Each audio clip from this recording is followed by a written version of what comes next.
let's get on with the show. Hi, and welcome to this week's episode of the Property Doctor podcast with me, your host, Dr. Andrew Threadgold. And welcome to Season 2 of the podcast. You may have noticed that things are a little bit different around here. So, for first things first, you might be watching me through the medium of video on the information superhighway and that YouTube thing. So for those of us that are joining us via YouTube, then thanks for joining. This is my first ever YouTube video, so I'm really rubbish, but as things get better and I get more used to it, then hopefully the production values will improve, and also the way that I'm able to communicate will get better too. So you're joining us from a refurb that we're in the middle of, we're just about to get fully finished. This one is a property in a place called Seaton Carew, and this is a very grand Victorian seafront property, as you might be able to see through the window behind me, which needs a good clean, but this is going to be a very high-end, super luxe kind of serviced accommodation unit or holiday let, but it's also big enough to hold things like events and things like that, but I'll come on to that later on. But that's where this isn't my normal recording space. I normally record in my office at home, but there we go. So welcome to Season 2 of the podcast. As I said, things are going to be a little bit different around here. You will have already noticed that we've got a new introduction, like theme tuney thing, and that's because I took the feedback on board. So at the end of Season 1, I made I asked a few questions and I put them out on my socials, and I got some feedback from people about what they liked and what they didn't like, and I've tried to incorporate those comments and feedback into the way we move forward from now on. So based on that, you will have noticed that we've got a new theme tune. Gone is the grating of the old saw and the drill and all the rest of it. And the way I did that original theme tune was I just did it at home. I got my tools out and I just made some noises, and I thought that the noises of the construction and renovation type things would be a little bit different to the usual funky themes that people have. But in the end, people just got annoyed, and if there was a delay between your phone connecting when you're getting in the car and you're turning your volume up because you're not sure whether it's connected or not, and then you get suddenly blasted by the saw going through. People weren't a fan of that theme tune. Let's put it like that. So I've ended up going and getting one of these funky kind of bland Euro pop kind of themes done with a voiceover by a professional person to try and make it all a bit more professional and a bit less harsh on your ears, because that's what I'm all about, the wants and needs of my listeners. So you'll have noticed that. Obviously, you've noticed that I'm actually now visible, and that's because people need to be able to follow and consume, in inverted commas. It's very cringy, this, by the way, and consume your content in other ways. So I've been told that one of the ways to do that is to move the podcast from only being audio into visual as well. And I put so much of myself in cringeworthy things, doing cringeworthy things like playing the guitar for a trailer to the Season 2. I put that out on my socials, like on my Instagram. So I'm over it now. I couldn't really care what people think of me anymore. I'm too old and I'm too ugly to really give a shit what people think. So here I am. Hello, YouTube. And get used to it. I'm not sure I will. So there's that. And then in terms of the subject matter moving forward, things that we're going to be talking about on this new season of the podcast, we'll be talking about a few different things now, because my personal goals and ambitions have moved since last year. Life has changed immeasurably from when I started the podcast. Back then, I could only see kind of a certain financial kind of income goal from what we were doing in property, and I was solely focused on that. But as the years progressed and I've met some amazing people and I've had some fantastic guests on the podcast, my horizons have broadened. The jobs that we do, the projects that we're doing are getting bigger and more grand. And I'm becoming much more entrepreneurial and business-minded. So not only will we be having the usual property topics to chat about and discuss, and the usual amazing stories, because I've only just scratched the surface of some of the absolutely phenomenal people that I've interviewed. I've got dozens lined up for this season.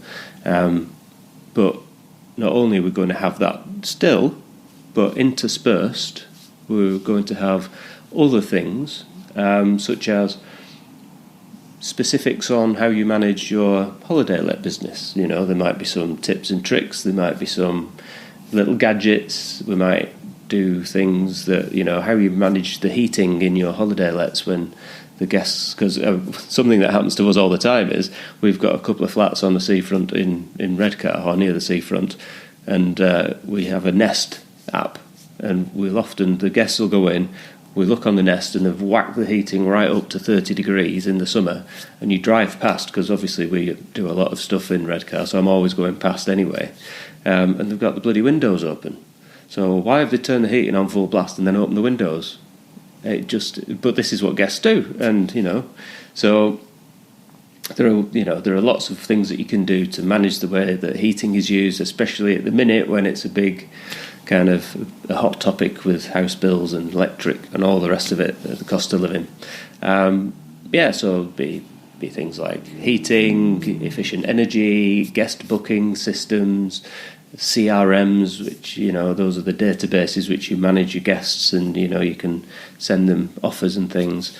And a whole hopefully a whole suite of episodes around how you manage your serviced accommodation or holiday let business. On top of that, I will also be looking at interviewing people with expertise in things like marketing and lead generation. So how you get your customers to come and stay in your places, how you stand out from the crowd, and how you do that using things like social media. So one of the guests that I've got lined up is a chap who I've been in touch with a long time over the past few years. He's known as a social media hotelier, and he's one of the first guests that we'll be having on the podcast, and he specialises, he's in the RAF, but he also runs a guest house, and he specialises in turning lookers into bookers, how you get people just from scrolling past to actually committing and booking to stay in your places. And he's making a bit of a name for himself in that regard. He's a pal of Mark Simpson from Boostly, who's a friend of our channel and a friend of our stuff.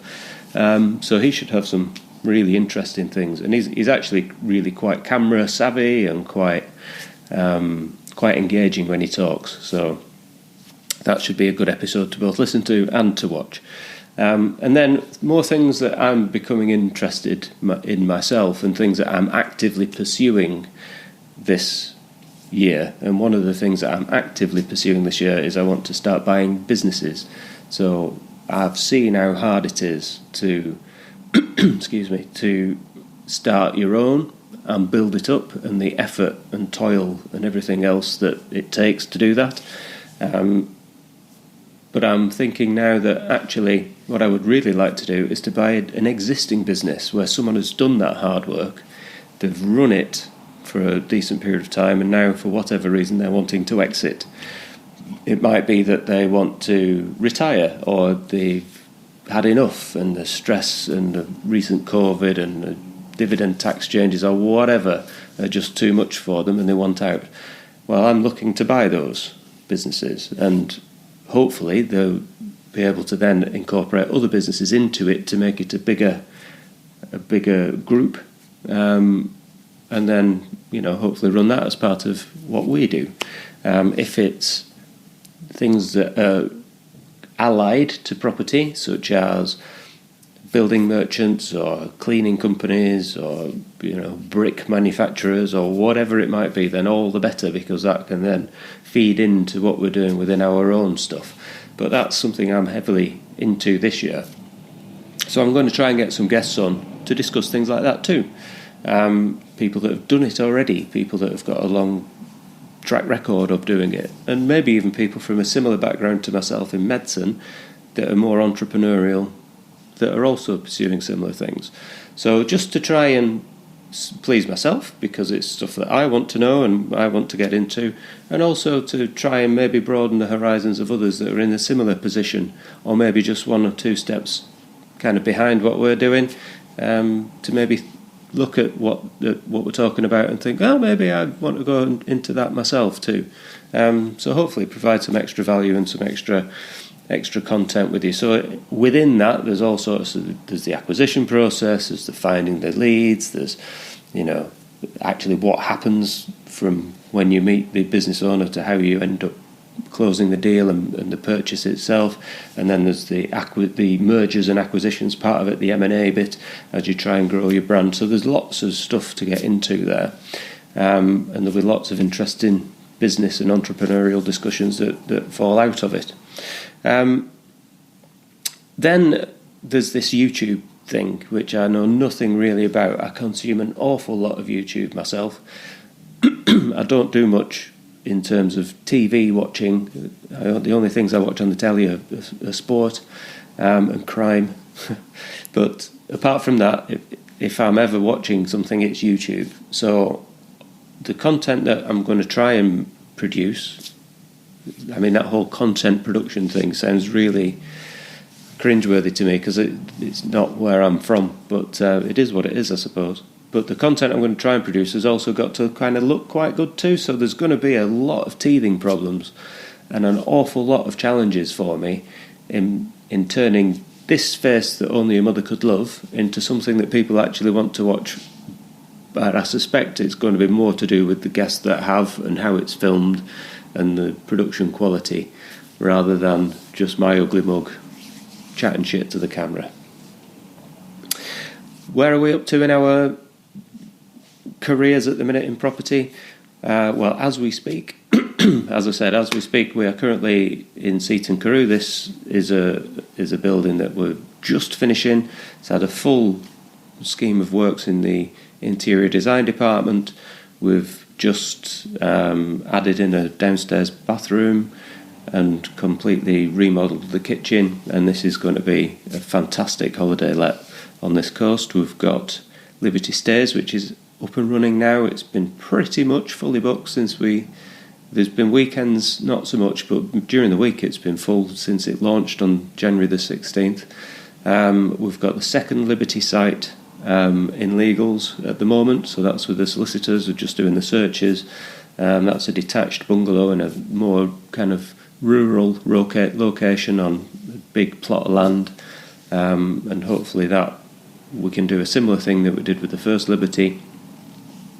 It generated a lot of interest, what we did with the first bungalow, but we really need to kind of get ourselves out there a bit more and promote what we're doing to generate a bit more enthusiasm about it, because kind of the interest peaked and then it kind of waned off, and I'm not sure if that's because I wasn't doing a good job of actually promoting it, and I think that's probably the case. So something else that's going to have to happen this year is more kind of marketing and public relations, but me trying to piece all this together myself is a real difficult thing as one person to do.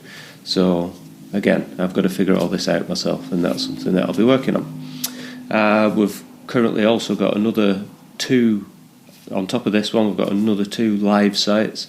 One is another large holiday property in our favourite place of Redcar, and another one is a semi-detached house with subsidence that we're extending and rebuilding basically in a fantastic place, like a lovely kind of family area.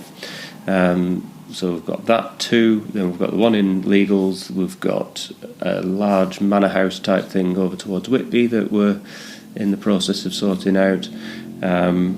As we speak, I'm currently in the middle of hopefully negotiating on a portfolio of properties in a seaside resort not too far from here. Can't say too much. But lots and lots and lots going on. And then on top of that, I'm obviously trying to buy businesses, etc., etc. So there's going to be a phenomenal amount of stuff happening. And I'm still working as a doctor as well. How long that will last, I have no idea. But if something comes off in the next few months, then I might have to seriously consider where my time is best spent. But yeah, so there's lots and lots going on in that regard.